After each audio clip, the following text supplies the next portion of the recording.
Hello बच्चों, कैसे हैं आप सब? बढ़िया, उम्मीद करता हूँ बढ़िया ही होंगे।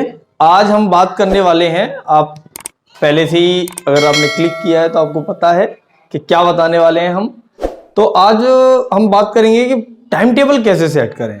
जब धीरे धीरे टाइम नज़दीक आता जाता है कि एग्जाम आने वाले हैं बच्चों के, तो हमें बहुत एकदम या तो हम टाइम टेबल ऐसा बना लेंगे कि हम सुबह जगेंगे 4 बजे, फिर 4 से 5 ये पढ़ेंगे, 5 से 6 ये पढ़ेंगे। लेकिन बना तो लेते हैं, लेकिन ऐसा हो पाता नहीं है, हो नहीं पाता है। या करते भी हैं तो एक दिन करते हैं, उसके बाद फेल हो जाते हैं और फिर उसके बाद वही पुराने रूटीन पा जाते हैं और पढ़ाई हो ही नहीं पाती। और तब तक एग्जाम आ जाते हैं और हमें पता भी नहीं चलता कि एग्जाम आ गए और अच्छे से हम परफॉर्म कर ही नहीं पाते। हम जितना सोच के बैठे रहते हैं कि मैं ये करूंगा वो करूंगा, सब अपने अपने मन में सोचते हैं कि मैं अगर पढ़ना स्टार्ट कर दूं तो ये कर लूंगा, मैं अगर पढ़ना स्टार्ट कर दूं, आज से पढ़ूं तो टॉप कर लूंगा।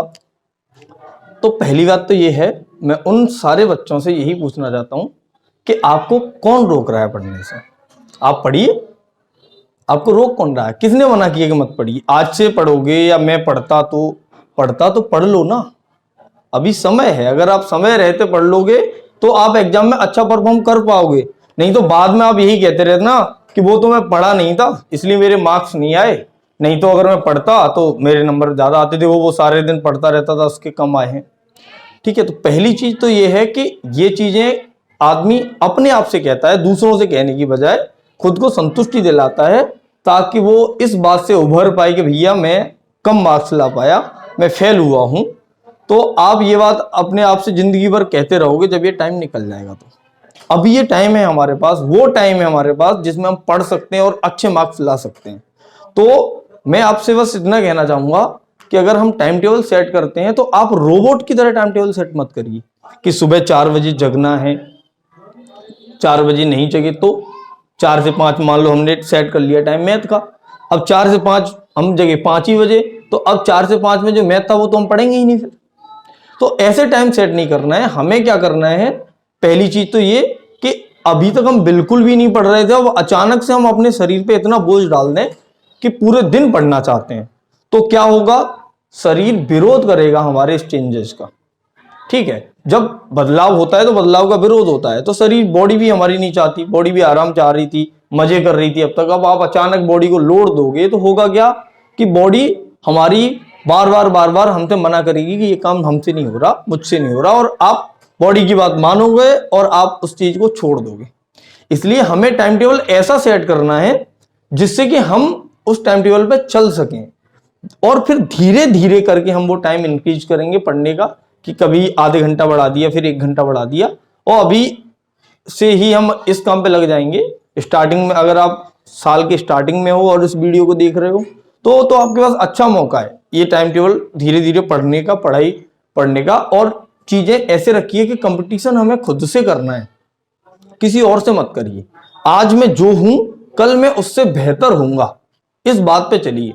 अगर आप इस बात पे चलेंगे तो ही आप बेहतर हो पाओगे। अगर आप दूसरों को देख के चलोगे तो आप कभी बेहतर नहीं हो सकते। आप बस हताश होते रहोगे, हर बार अपने आप को कोसते रहोगे कि देखो उसने वो कर लिया, मैं नहीं कर पाया। तो अपने को कोसना बंद करो और अपने आप में इंप्रूवमेंट करना शुरू करो। तो टाइम टेबल जो बनाना है, आप बैठ के पहले पूरे शांति से खुद को एनालाइज करो। खुद को एनालाइज कैसे? जब कोई ना हो, आराम से बैठिए फ्री माइंड से, और ये सोचिए कि मैं दिन भर में क्या क्या काम करता हूं और क्या जो काम मैं कर रहा हूं वो मेरे लिए जरूरी है। अगर वो मेरे लिए जरूरी नहीं है तो वो काम मैं अपनी लाइफ से हटाने हैं मुझे, और मुझे उन काम को ऐड करना जिन्हें मैं करना चाहता हूं। ठीक है, जैसे अगर आप साइंस के स्टूडेंट हैं तो फिजिक्स, केमिस्ट्री, मैथ, या फिजिक्स, केमिस्ट्री, बायोलॉजी पढ़ोगे आप, तो आपको क्या करना है? 1.5 घंटे फिजिक्स, 1.5 घंटे केमिस्ट्री, 1.5 घंटे बायोलॉजी, इनके लिए टाइम निकालिए। फिर हिंदी और इंग्लिश रह जाएंगे, या कोई और सब्जेक्ट होंगे जो जिस पे हो, तो उसके हिसाब से आप अपने पहले उन सब्जेक्ट्स को लो जिनमें ज्यादा टाइम देना पड़ता है हमें। जैसे अगर कोई मैथ वाला स्टूडेंट है तो मैथ वाले स्टूडेंट को क्या करना पड़ेगा? ये ज्यादा से ज्यादा क्वेश्चंस करने पड़ेंगे, ज्यादा से ज्यादा क्वेश्चंस करने पड़ेंगे तो ज्यादा से ज्यादा टाइम चाहिए, और अगर ज्यादा टाइम चाहिए तो उसके लिए हमें टाइम दिन में ज्यादा निकालना पड़ेगा अपनी सब्जेक्ट के लिए। तो क्या करना है हमें? उस सब्जेक्ट को हम तब पढ़ेंगे जब हम फ्री होंगे। हमें वो टाइम सेट कर लिया, निकाल लिया, मतलब हमें ये सोचना है कि मुझे दिन में 3 घंटे पढ़ना है। हमें ये नहीं सोचना है कि मुझे इस समय 3 घंटे पढ़ना है, नहीं। जब हम पढ़ सकते हो तब हमें पढ़ना है, बजाय इसके कि हम रोबोट की तरह ये बना लें कि 1 घंटे इस टाइम पढ़ूंगा मैं, 2 से 3, 3 से 4। ये वाले टाइम टेबल सेट मत करिए। आप ये वाले टाइम सेट करिए कि सुबह जागने के बाद जब मैं सोने जाऊंगा उससे पहले मुझे 3 घंटे पढ़ना है और तब तक मैं सोऊंगा नहीं, ये कमिटमेंट करो। और अगर करना ही चाहते हो टाइम टेबल सेट, तो आप ऐसे करिए कि आज जगे आप, तो आज का टाइम टेबल आज बनाइए, जब आप कल जगोगे तो कल का टाइम टेबल कल बनाइए। उससे फायदा ये होता है कि हमें आज नहीं पता है कि परसों मुझे काम क्या आएगा, लेकिन मुझे परसों जरूर पता रहेगा कि आज मुझे क्या क्या काम करने हैं। तो जो हमारे सब्जेक्ट जो छूट जाते हैं उनके छूटने के चांसेस कम रहेंगे। तो हमें टाइम टेबल इसी तरह से सेट करना है, ठीक है, कि हम पढ़ पाए, ना कि इस तरह से कि हम पढ़ ही ना पाए। तो आप फोकस्ड रहिए अपने सब्जेक्ट्स पर, अपने आप पर, और सोचिए विचारिए, उसके बाद टाइम टेबल सेट करिए, ठीक है।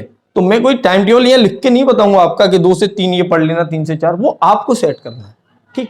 मुझे नहीं पता है कि आप कब फ्री हैं, वो आपको पता है कि आप पढ़ने के लिए टाइम कब निकाल पाते हैं। अभी कोई बच्चा होगा जो कहीं काम करने जाता है, कई सारे बच्चे होते भी हैं, तो उस बच्चे को पता है कि वो कब फ्री है। वो जब फ्री हो, जब भी आपको टाइम मिलता है उस समय आप पढ़ाई करिए, ठीक। बाकी धीरे धीरे एग्जाम नजदीक आते जाएं तो अपने पढ़ाई का टाइम बढ़ाते जाना है, बढ़ाते जाना है, बढ़ाते जाना है। और जब एग्जाम आए तो पूरी तरह सारे काम बंद, सिर्फ पढ़ाई करनी है, ठीक है। और मुझे उम्मीद है कि आप पढ़ेंगे इसी तरह से जैसे मैं कह रहा हूं, ठीक है। तो आपके फ्यूचर के लिए, आपके लिए ऑल द वेरी बेस्ट।